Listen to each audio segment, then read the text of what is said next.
All right, welcome. Today we're diving into that 3-pound universe that sits right inside your skull.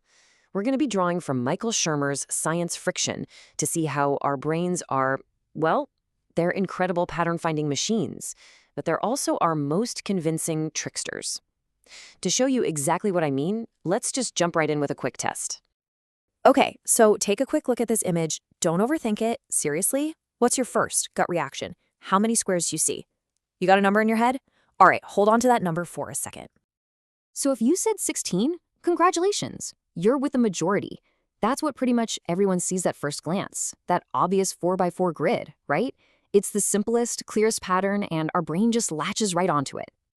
But wait a second, a lot of you probably spotted the big one too, right? The giant square that frames the whole thing. So that bumps our number up to 17. Okay, we're getting warmer. Okay, you ready for the real answer? The final count is 30. Yeah, 30. Pretty surprising, right? Most people are totally blown away by that. And it's because our brain is lazy. It misses the not-so-obvious patterns, like all the 2x2 squares and the 3x3 squares that are hidden right there in plain sight. It's a perfect, simple example of how what we see isn't always what's there. And here's the really crucial part. This isn't a bug in your brain's software. It's a feature. Our brains are literally designed to find shortcuts, to connect the dots, to see faces in the clouds. It's what they do. The 17th century philosopher Sir Francis Bacon had a cool name for these blind spots. He called them the idols of the mind. Now, let's take a look at how these idols can be expertly, and I mean expertly, exploited. All right, section 1, psychic for a day. So we've seen how our own brains can trick us with something as simple as a drawing of squares. But what happens when someone else actively, intentionally tries to exploit these little mental shortcuts, maybe even for profit? Well, that brings us straight to the world of psychics. So the author Michael Shermer decided to find out for himself. He wanted to see if he could spend a day basically pretending to be a psychic, doing these cold readings on people. Not using any supernatural powers, of course, but just using a simple understanding of human psychology. And believe me, the results were pretty astonishing. And what he discovered is that there's a playbook. It completely demystifies the whole process. It's not magic, it's just a formula. He'd start by sizing someone up using broad personality categories. Then he'd just rattle off some really high-probability guesses about things they might have in their house. A little flattery goes a long way, too. But the crucial step? He'd ask these leading, open-ended questions that got them to fill in all the blanks for him. Okay, just take a look at some of these psychic guesses. A box of old loose photos, some expired medicine in a cabinet, a broken electronic gadget you keep meaning to throw out. Be honest. How many of these things do you have in your house right now? See, these aren't amazing psychic insights. They're just really, really good guesses. Shots in the dark that are almost guaranteed to hit the mark for almost anyone. And this right here is the real secret to why it all works so well. It's this simple idea. We remember the hits and forget the misses. Think about it. The psychic throws out 10 guesses. You instantly forget the 8 that were totally wrong, but you were absolutely stunned by the 2 that were spot on. Your brain is just hardwired to latch onto the hits and conveniently toss out the misses. It's a classic cognitive bias in action. All right, on to section 2, the mind's common tricks. So that whole tendency to remember the hits and forget the misses, that's just one of our brain's many, many little quirks. So now, let's actually put a name to some of these common mental glitches that make us, well, such willing believers sometimes. Okay, so this is the big one we just saw with the whole psychic reading experiment, confirmation bias.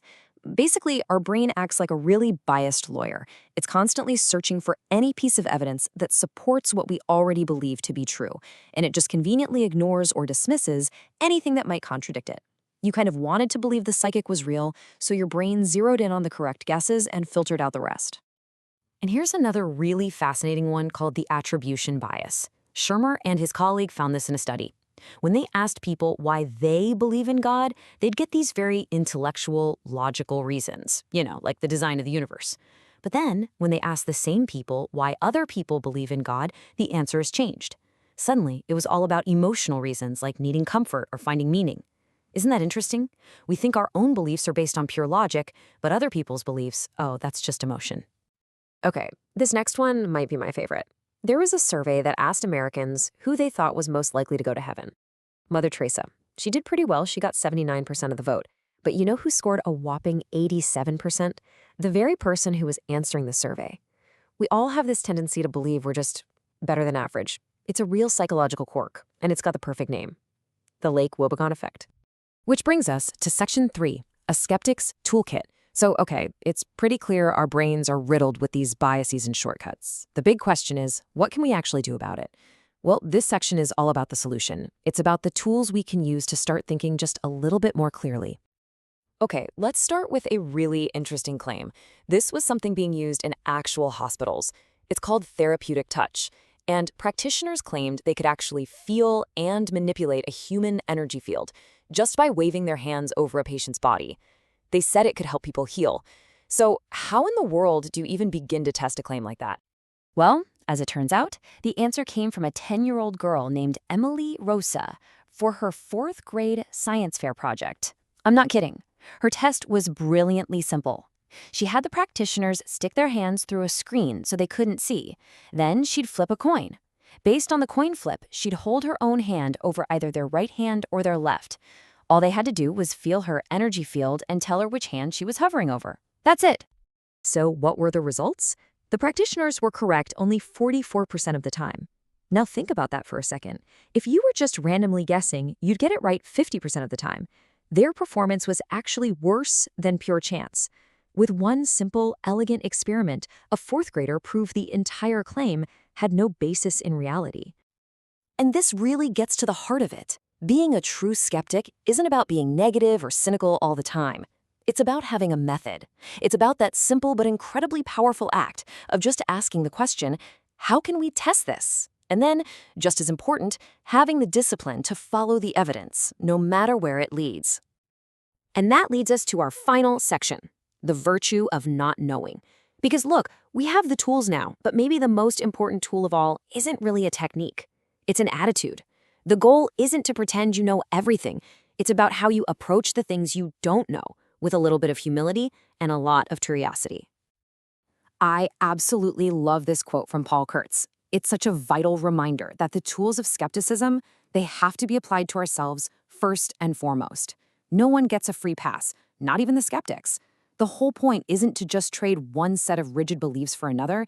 It's about always remaining open to the possibility that you might be wrong. So, I'll leave you with a challenge. We've seen just how easily our own minds can be tricked, whether it's by a simple drawing of squares, a clever psychic, or just our own built-in biases. Knowing all that, what is one belief that you hold, really, truly hold, that might be worth putting to the test? Something to think about. Thanks for joining me.